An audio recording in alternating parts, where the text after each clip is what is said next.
పెట్టలేదు కాబట్టి మా భూములు మాకే చెందితే మా భూములు మాకు ఇప్పించండి అని మరి రైతులందరూ కూడా డిమాండ్ చేయడం. మరి అంతేకాకుండా రెండో ఆలోచన కూడా మరి ఇక్కడ ఉన్న రైతులందరూ కూడా కంపెనీ వద్దని ఎవరు అనడం లేదు. ఈరోజు చూస్తే దురదృష్టం ఏంటంటే రైతులకు అండగా నిలబడాల్సిన రాజకీయ నాయకులు అవనండి, పెద్దలు అవనండి, అందరూ కూడా వేరేగా టెంట్ వేసి మరి మాకు కంపెనీ కావాలి, మాకు కంపెనీ కావాలని అడుగుతూ ఉన్నారు. మరి ఈరోజు ఓపెన్గా ఇక్కడ అందరినీ కూడా రైతులను అడగడం జరిగింది. వచ్చి నాకైతే ఎవరైతే మాకు ఈ పరిస్థితి ఉందండి, మమ్మల్ని మరి గొడవలు లేకుండా శాంతియుతంగా మేము నిరాదీక్ష చేసుకున్నా లేకపోతే నిరసన తెలియజేసుకున్నా ప్రభుత్వం దృష్టికి తీసుకెళ్లి గౌరవ ముఖ్యమంత్రి గారికి, అలాగే ఉప ముఖ్యమంత్రి గారికి, మంత్రులకి మా మా కష్టాన్ని తెలియజేసుకోవడానికి ఒక వేదికగా ఉంటుంది. మాకు నిరసన తెలియజేసుకోవడం కంటే అక్కడికి వెళ్ళనివ్వకుండా పోలీసులు అడ్డు పెట్టడమే కాకుండా అవతల ఇంకొక వర్గాన్ని తయారు చేసుకుని కంపెనీ వాళ్ళు మరి మాకు కంపెనీ కావాలి అనడం. మరి వీళ్ళందరూ కూడా కంపెనీ కావాలని అడుగుతున్నారు. మేము అడుగుతున్నాం, మాకు కూడా కంపెనీ కావాలి, ఇక్కడ ఎంఎస్ఎంఈ పార్క్ పెట్టాలి, పెట్టి ఇక్కడ ఈ ప్రాంతంలో ఉన్న రైతులు భూములు కోల్పోయిన వాళ్ళందరికీ ఉద్యోగాలు ఇవ్వాలి. ఎవరైతే ఈ ప్రాంతంలో నష్టపోయిన గిరిజనులు హరిజనులు ఉన్నారో వాళ్ళందరికీ మళ్ళీ కంపెనీల్లో ఉద్యోగాలు ఇవ్వాలి.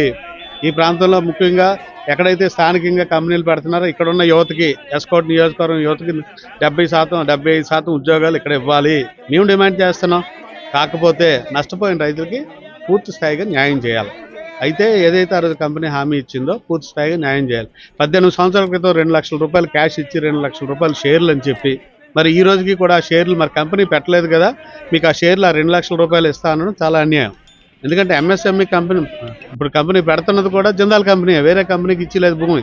మరి అందులో వీళ్ళు వాటాలు ఉంచితే ఈరోజు కంపెనీ కూడా 50 లక్షలకు, 60 లక్షలకు, 70 లక్షలకు, కోటి రూపాయలకు భూమి అమ్మినప్పుడు అందులో సగం వాటాదాడే కదా ఎవరైతే డీపట్ట భూమి కోల్పోయినారో అతనికి డబ్బు వస్తుంది కదా. మరి అది మేము అడుగుతూ ఉన్నాం.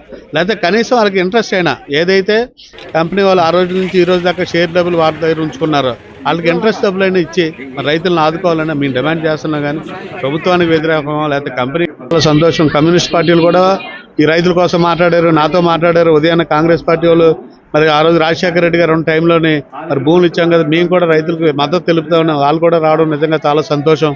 మరి అలాగే భవిష్యత్తులో మిగిలిన పార్టీ వాళ్ళు కూడా అందరూ మద్దతు తెలుపుతారని మేము కోరుకుంటూ ఉన్నాం.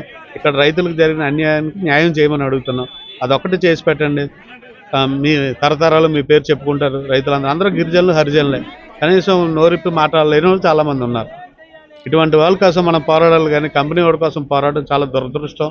ఇది పూర్తిగా పెద్దల దృష్టికి వెళ్తే న్యాయం జరుగుతుందని తమ ద్వారా